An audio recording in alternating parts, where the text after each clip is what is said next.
It's so nice to be back. Back in the land of dead sleep, true crime for bedtime.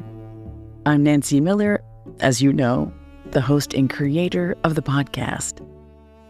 And I'm just back from Denver, Colorado, where, if you might recall from the previous episode, I was in Denver attending CrimeCon as a nominee for a 2025 Clue Award, where Dead Sleep was a finalist for Outstanding Episodic Podcast. And while we didn't win, it's okay, because it was a really fantastic night. And along the way, I met a lot of really talented, dedicated, smart content creators, documentarians, podcast producers, among other true crime followers who, like me, are all committed to making the best caliber of true crime storytelling we can. And you know what else was really nice? Being able to walk up to people there and ask them, do you fall asleep to true crime? And they say, yeah, every night. Think about that. How many of us thought for how many years that we were the only ones, the only weirdos who fell asleep to true crime? And now here we are, thousands of us, who all like to unwind with a little real-life mystery, in this case told more mindfully. And I am so honored to be the host of this podcast and to share my passion with you as part of this show.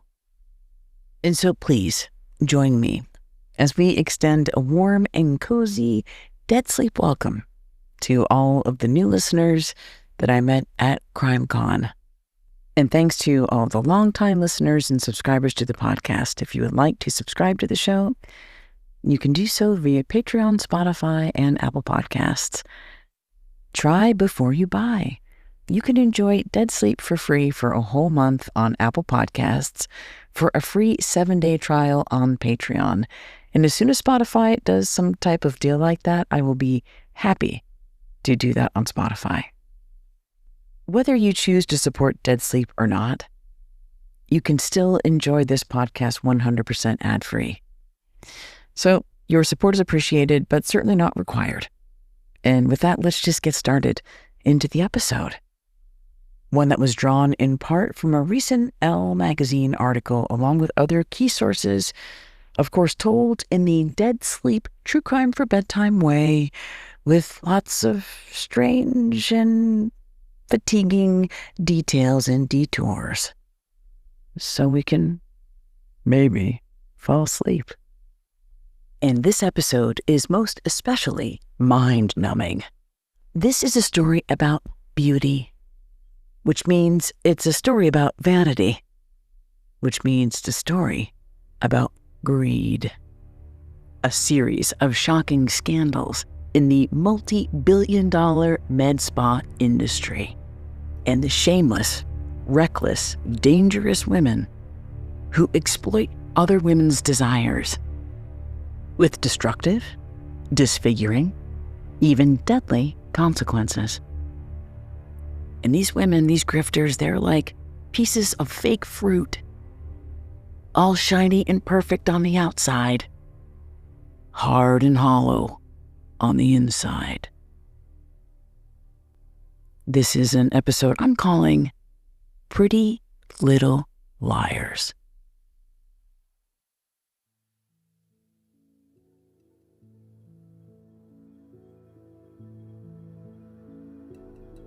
And to kick things off with this episode is a story that's going to start as a fairy tale. One of Grimm's most famous.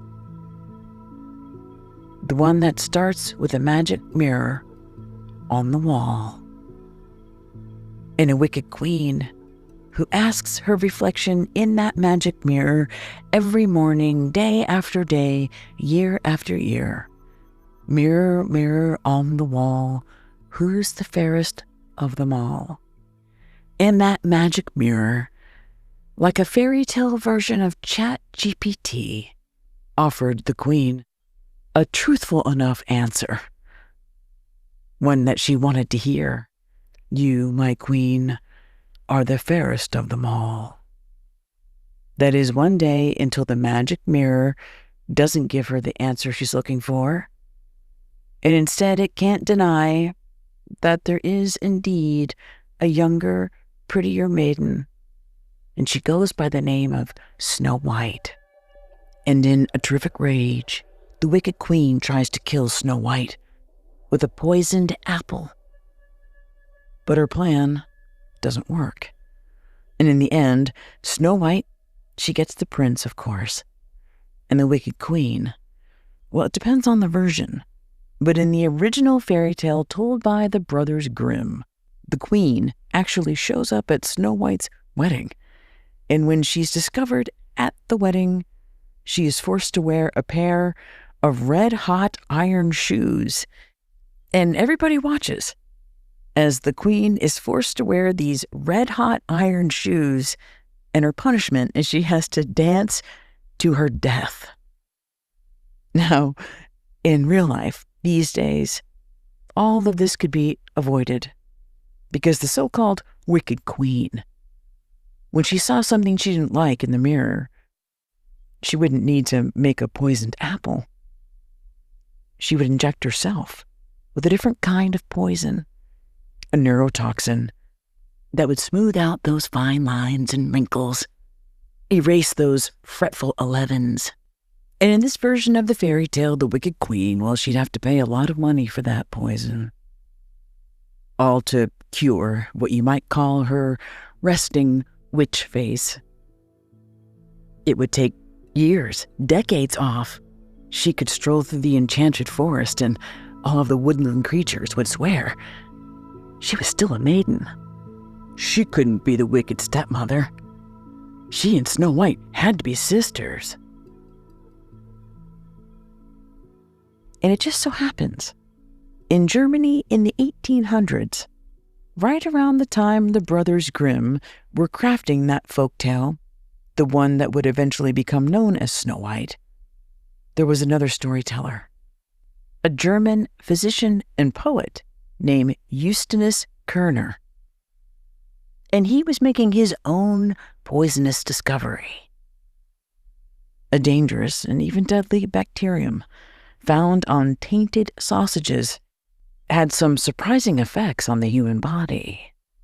And the effect of that foodborne bacterium, it caused muscle weakness, drooping eyelids, and had a paralytic effect.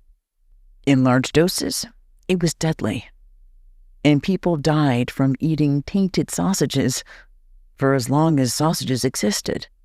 But even as far as back then in the early 1800s, this Justinus, he wondered, was there a version of this toxin that could have a therapeutic benefit? He referred to it as sausage poison. And later, the illness derived from that bacterium would be known as botulism. Botulus is Latin for sausage, and it would take many years and many other scientists to build on this notion, but eventually, this sausage poison would be the antidote to all kinds of ailments, from neck spasms to tremors to crossed eyes to excessive sweating, and eventually to a cosmetic procedure sold commercially and medically as Botox. And by the early 2000s, here in the United States, the FDA declared that this modern iteration of sausage poison, called Botox, could transform the humble syringe into a magic wand. When injected into certain facial muscles, it paralyzes those muscles, which smooths out wrinkles and fine lines, thus creating a more youthful and relaxed appearance. And soon enough, Botox and other injectables were available to anyone, not just wicked queens who wanted to look younger and refreshed. And by the 2010s, with Instagram and then TikTok, it seemed we had magic mirrors everywhere, judgmental comments and entire accounts dedicated to letting us know we weren't the fairest of them all. We really needed bigger lips and wider eyes, younger skin. But don't worry, because all of these accounts, they had solutions. Life hacks, tips and tricks, pills, supplements, and yes, injectables of poison that will deliver back to us something that we lost, a quality that, regrettably, we simply didn't appreciate enough when we had it: our youth. And in the case of a real woman we'll call Stacy, when she looked in the mirror, she believed she lacked something: the big, lush lips she so desired. And at some point she came across a magic mirror, a social media account of a woman who owned a med spa. And this woman's message, well, it spoke directly to her. A woman who said that beauty wasn't just on the surface. Beauty, she liked to say, is not in the face. Beauty is a light in the heart. But of course, the only real way to capture that light was by visiting her medical spa in suburban Boston, Massachusetts, for discounted injectables, including Botox, along with 3 name-brand fillers: Juvederm, Sculptra, and Ristylane. And when Stacy showed up for her appointment in September of 2022, looking for injectables for her lips, she encountered a woman who looked like a princess, with long mermaid hair, big fluttery eyelashes, and large, glossy lips. And her med spa looked like a palace, with a giant glistening chandelier. Only here, this princess, she wore a white lab coat, so she looked like a doctor. She said her name was Rebecca Fontanelli, Becca for short. And Becca was originally from Brazil, the land where all of the women were sexy and beautiful. And by the way, it's a land and an aesthetic we learned a lot about in a previous episode of Dead Sleep called The Peach Emoji Murder Mystery. Though that episode was about BBLs, Becca was all about the face. And she moved to the United States when she was just a teenager, eventually settling down in Massachusetts, getting married, having a child, and unfortunately, ending up divorced. And here, she told a good Cinderella story about how she went from rags to riches, from being a single mom to becoming a nurse, even studying anatomy at Harvard, before she went on to work at a local med spa, until she realized her own entrepreneurial dream of opening up not 1, but 2 med spas she called Skin Boutique, which sounded fancy in French, especially in suburban Massachusetts. And by 2022, when Stacy was visiting for her lip injections, Skin Boutique was hauling in the loot. Part of what made Rebecca's business, Skin Boutique, stand out was its affordability. Depending on where you live and how much of these injectables you're getting per unit, the cost of, say, Botox or another injectable can range from a few $100s to a few $1,000s. But Becca and her team at Skin Boutique, they were known for being surprisingly, maybe suspiciously, affordable, with procedures that required medical training costing as little as $275. Stacy would later say that she knew something was off about Becca's technique, but in the moment, it all happened so fast. Becca had injected Stacy's lips, which is something that Stacy had asked for. But then Becca gave Stacy an unsolicited bonus. She injected something into her forehead. Becca assured her she was a nurse and what she was injecting, it was just fine.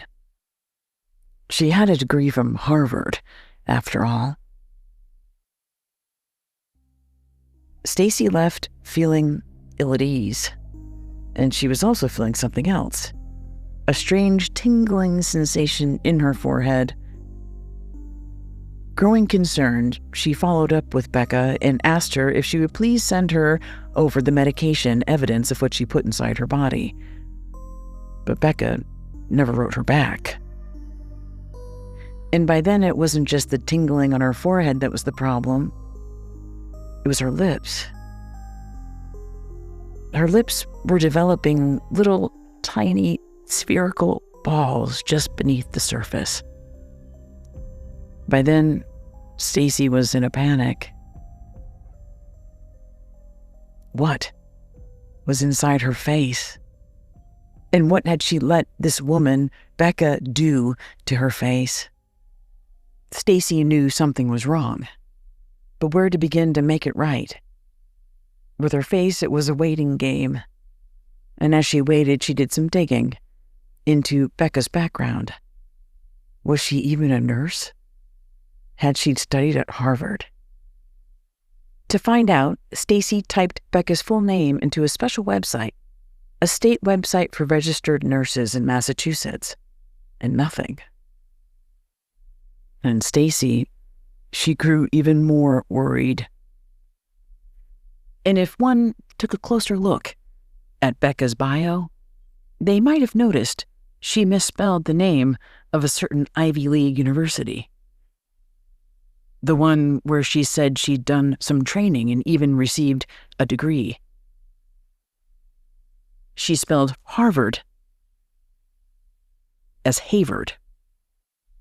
But maybe that was just a careless typo, and maybe this nursing degree she had was under a different name. All Stacy had were suspicions, no real hard proof. And even if she had proof, what exactly would she do with this information?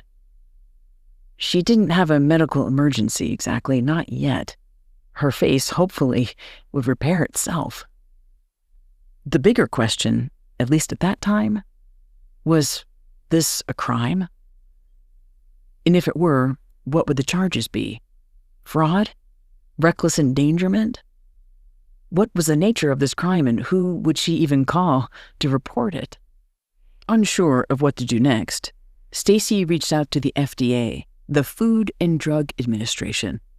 Admittedly, a Hail Mary, as she nursed her face from hell. And they launched an investigation, one that would take years and sizable resources, including hiring a confidential informant to pose as a client, along with customs officials and other federal agencies to find out where exactly Rebecca was getting her supply and how exactly she was running her business. And what they discovered through that investigation was shocking. Becca's story wasn't a rags to riches Cinderella saga, but a dark and dirty tale of dangerous deception beyond what Stacy and authorities thought possible.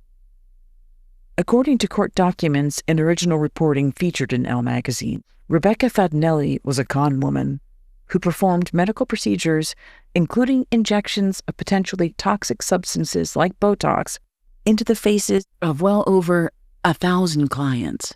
And Becca had no medical certification whatsoever. Her training was as an esthetician, which meant facials and waxing, not injectables. What's more, federal authorities discovered Becca sourced many of her injectables, including Botox, from the website Alibaba, basically the Chinese version of Amazon, but filled with counterfeit goods. An order of legally acquired Botox should reportedly cost $650. Becca bought her dubious versions for $50 a box on Alibaba. Rebecca Fatinelli would swear she was innocent and that she wasn't aware she was doing anything wrong. But there was evidence that Rebecca Fatinelli went to great lengths to disguise that she was buying counterfeit substances on Alibaba, having the bogus Botox and other fillers sent to her house or other addresses that couldn't be traced to her med spa businesses. Or so she thought. Federal investigators allege since her med spa opened, Skin Boutique was never a legitimate operation, which means since 2018, she and her team put the health and safety of thousands of clients at risk. There's a well-known saying, the dose makes the poison. And in the case of Botox, a perfectly safe dose done in a dermatologist's office versus an unsafe dose distributed at, say, a Botox party, it's a matter of units. And at a med spa like Rebecca's, it was even unclear if Botox was what a client was actually getting. There was one case a few years ago of an untrained esthetician who injected a woman with something she thought was Botox, but it turned out to be liquid tire sealant. The woman died, and the woman who injected her went to prison.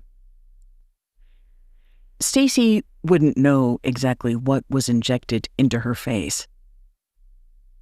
And the scary part is, neither would Becca. Because what was imported from Alibaba and other sites in China and Brazil and Bulgaria, there was no way to know what was inside those boxes. During this investigation, which ran the course of 2 years, there was evidence of other clients complaining of droopy eyes, facial paralysis, and other signs of either Botox toxicity, which means Becca had injected too much, or counterfeit product. Finally, on November 1st of 2024, Rebecca Fadinelli, who was 38 at that time, was charged with a criminal complaint of 1 count of illegally importing merchandise contrary to law, 1 count of selling or dispensing a counterfeit drug, and 1 count of selling or dispensing a counterfeit device.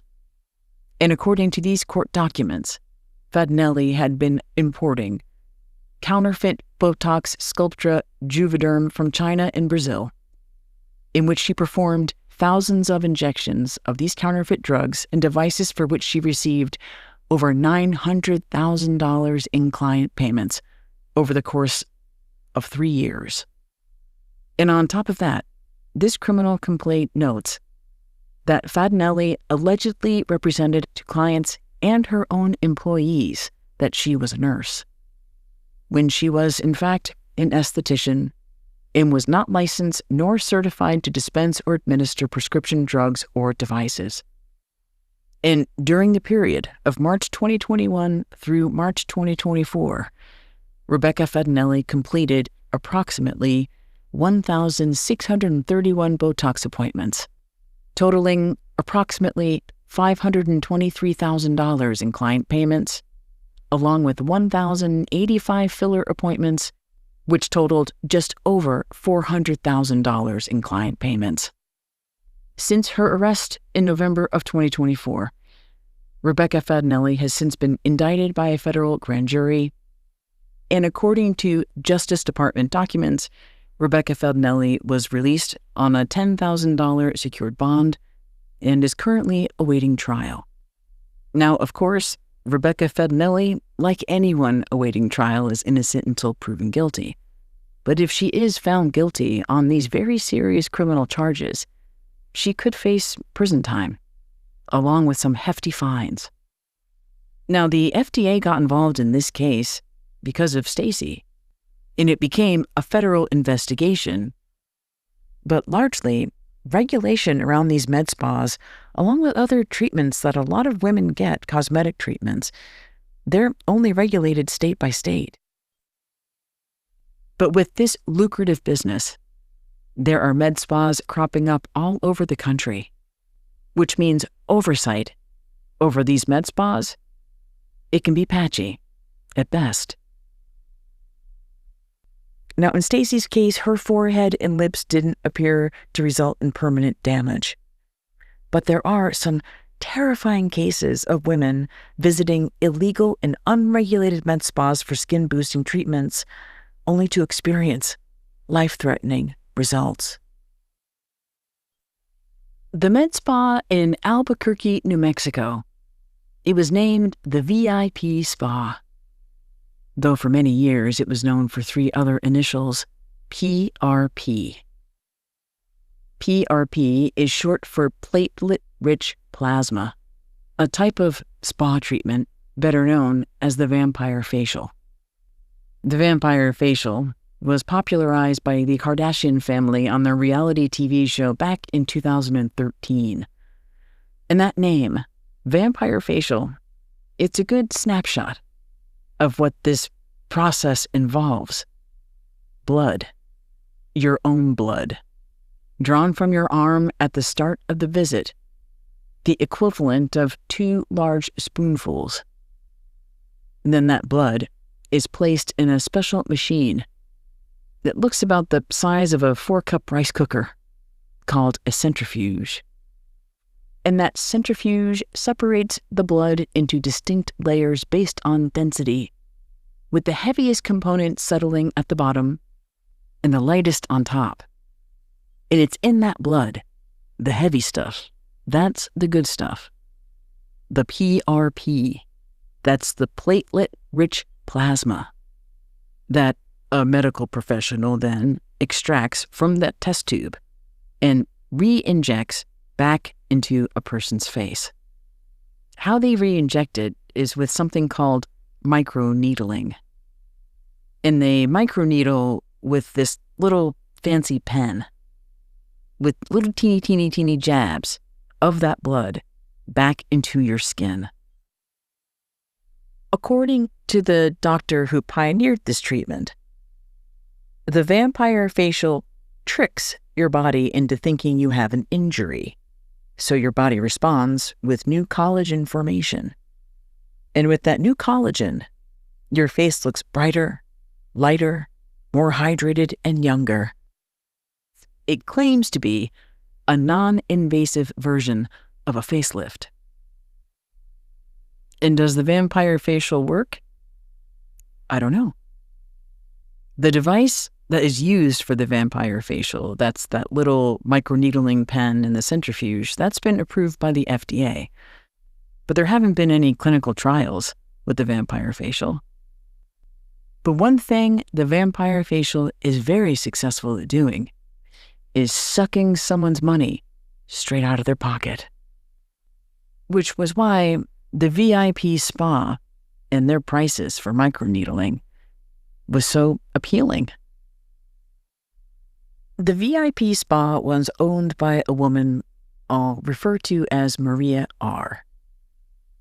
And Maria had owned the VIP spa for years. And while it didn't look particularly VIP on the outside, it was just a humble, sad brick building. Once inside, clients could be rest assured that Maria had the proper training for these facials. All along the wall, there were clear licenses, evidence that she was a trained professional. But the ugly truth was, she was a charlatan. Not only was Maria not a trained professional, medical or otherwise, the licenses along the wall were all phony. She was also terrible at running a business, with a recklessness and carelessness that would eventually turn criminal. When Maria would be arrested in connection with her PRP facials in the shocking discovery that her PRP facials were responsible for the transmission of HIV. During the summer of 2018, the New Mexico Department of Health was notified of a diagnosis of HIV infection in a woman with no known HIV risk factors who reported exposure to needles from cosmetic platelet-rich plasma microneedling facials, also known as vampire facials, that she received at the VIP spa in spring of 2018. An investigation of the spa services began in the summer of 2018, and what investigators found at the VIP spa would later be described as a house of horrors.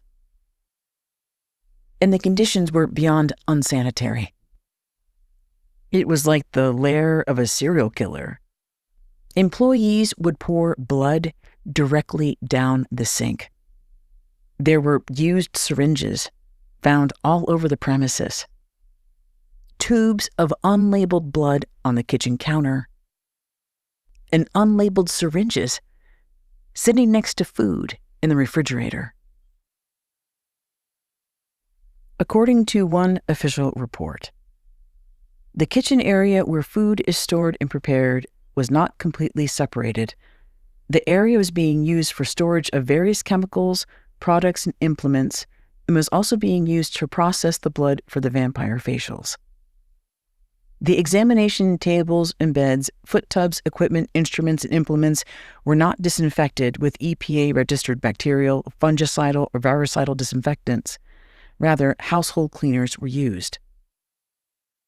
Although the establishment had properly labeled sharps containers, used needles were found disposed in the trash can, and there were no records of waste removal. Needles and syringes were laying around in different rooms on counters and not secure. Also, respondent told the team from the Department of Health that any leftover blood from the clients was poured down the drain. There were no tools or implements stored in disinfected, dry-covered containers, nor were clean and dirty implements stored separately. There was no way of knowing what was disinfected and what was not. And this one unfortunate woman, she would not be the last victim. There were new reports of HIV transmission from those vampire facials all the way up to 2023. And the New Mexico Department of Health, along with the Center of Disease Control, identified 4 former spa clients and 1 sexual partner of a spa client, all of whom received HIV infection diagnoses during 2018 to 2023. So how did they know that these clients contracted HIV at that particular spa? Well, according to the CDC, in official documentation, despite low reported behavioral risks associated with HIV acquisition, nucleotide sequence analysis revealed highly similar HIV strains among all cases. And this, officials say, is a conservative estimate, who fear there might be even more cases of HIV from this particular spa, along with other potential diseases like hepatitis. And to this day, in 2025, they are asking people, anyone who ever visited the VIP spa in Albuquerque, New Mexico, to please get tested for these diseases. Now, in Becca's case, it seemed that she might have wanted to start out legit, but then soon discovered she wanted to cut corners to save money. In Maria's case, it appeared that she wasn't using any standards from the very beginning. Authorities believe that an HIV diagnosis all the way back in 2012 might have come from the VIP spa when vampire facials were just getting off the ground. And it was unclear if she was even following the point of process for those facials, including the use of the centrifuge and the appropriate microneedle for that process. But even worse, her clinic, her med spa, had never been certified. It was completely unlicensed, as was Maria, who had even let her esthetician license lapse over the past decade. Now, again, this case was landmark because up until this point, the CDC had never recorded a case of HIV transmission through a cosmetic treatment, like the vampire facial. And how exactly the transmission happened, there were a number of opportunities for that transmission. Dirty needles, the wrong blood.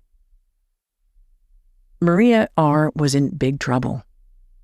But the strange thing was, because this case was so unprecedented with the transmission of HIV through a cosmetic procedure, what exactly would the charges be? Well, in October of 2022, Maria and the state of New Mexico reached an agreement. Maria agreed to plead guilty to 5 felony counts of practicing medicine without a license and she was sentenced to 3.5 years in prison, to be followed by 4 years probation and 800 hours of community service, according to a press release from the Attorney General at the New Mexico Department of Justice. But was 3.5 years in prison justice? Especially when one of the people who contracted HIV was diagnosed after she was sentenced in 2023.